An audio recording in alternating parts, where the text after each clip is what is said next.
Donc nous voilà partis pour la deuxième phase. Ça va être donc la construction et la compréhension un peu de la grille pour faire donc la partie plan de notre habitation. On va dire que ça sera un petit atelier. Alors déjà, on peut imaginer, là en bas on voit ici marqué grille égale 10 cm, ce qui veut dire en fait que le petit carré qui est là fait 10 cm. Ça. Donc ça fait 1 mètre.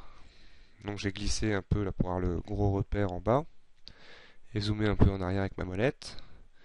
Et voilà, comme ça je vais me retrouver avec une surface suffisamment grande, 4 mètres par 5, pour construire mon petit atelier. Là je vais masquer parce que ça va me gêner le ViewCube. Hop. Je vais activer l'aide à l'accrochage grille. On voit que par défaut, clic gauche me permet d'ouvrir la boîte de sélection. On voit que j'ai pas redémarré 3D Max, donc tout n'est pas encore bien mis. Mais alors par contre, là je n'ai besoin que de grid point, point grille. Et je vais construire dans le panneau de commande créer shapes pour les formes, une ligne.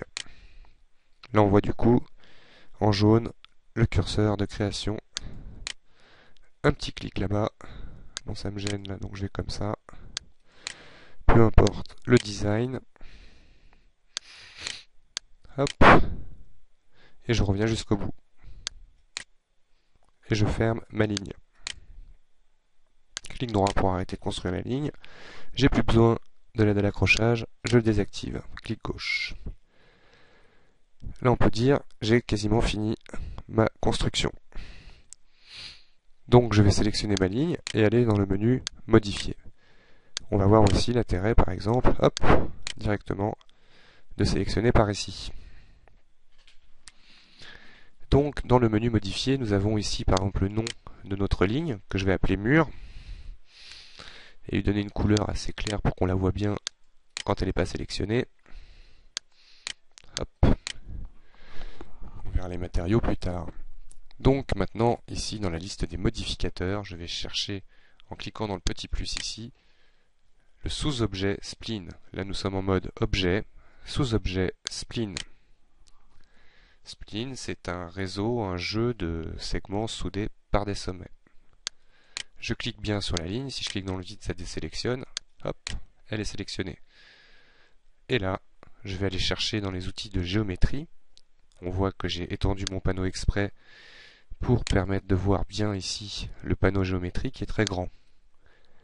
Et je vais chercher l'option Outline, contour pour la version française, qui va me permettre de pouvoir créer un contour à ma spline.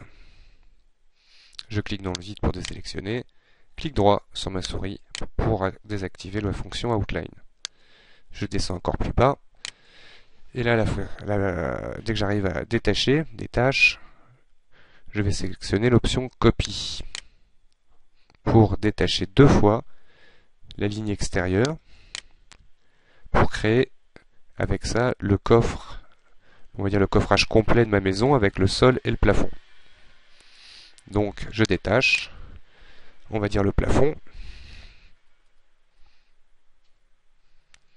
et ensuite je redétache, bien activer copie pour mettre le sol. Je me retrouve donc avec trois objets. Là je vais sortir du sous-objet spline, passer en perspective, hop, Alt plus la molette enfoncée pour m'orienter dans ma vue. Vous pouvez sinon réactiver le ViewCube. Moi je préfère utiliser les bonnes vieilles méthodes, la molette plus Alt, la molette tout court, pour zoomer, pour se déplacer, en glissant, en appuyant dessus comme un bouton. Que voilà. Je suis bien orienté, je vois bien toute ma géométrie, j'ai bien mon mur de sélectionner, je retourne dans le menu modifier. Ah, il n'est pas sélectionné. Dans le menu modifier, je vais chercher le modificateur extrude, extruder en français. travaillant avec une échelle plus ou moins relative. Je vais donner une hauteur à mon mur, une quantité, amount, de 260 cm. Ça me donne ça. F3 pour basculer en mode arête ou surface. F4 pour voir les arêtes en mode surface. Tous les raccourcis, vous pouvez les trouver dans la partie wiki 3D Max. Il y a une liste des raccourcis utiles. Donc j'ai créé mon mur d'une hauteur de 260 cm avec le modificateur extrudé sur ma ligne. Maintenant, je vais sélectionner mon plafond avec déplacer. Je vais le mettre à une hauteur de 260. Comme ça, mon plafond est bien au-dessus de mon mur. Et lui mettre aussi un extrude. Hop. Bien évidemment, il a retenu la première fois que je l'ai réglé, il le remet à la deuxième. Là, on va mettre 10 cm, ça sera suffisant. On va mettre une couleur différente pour bien différencier les deux objets.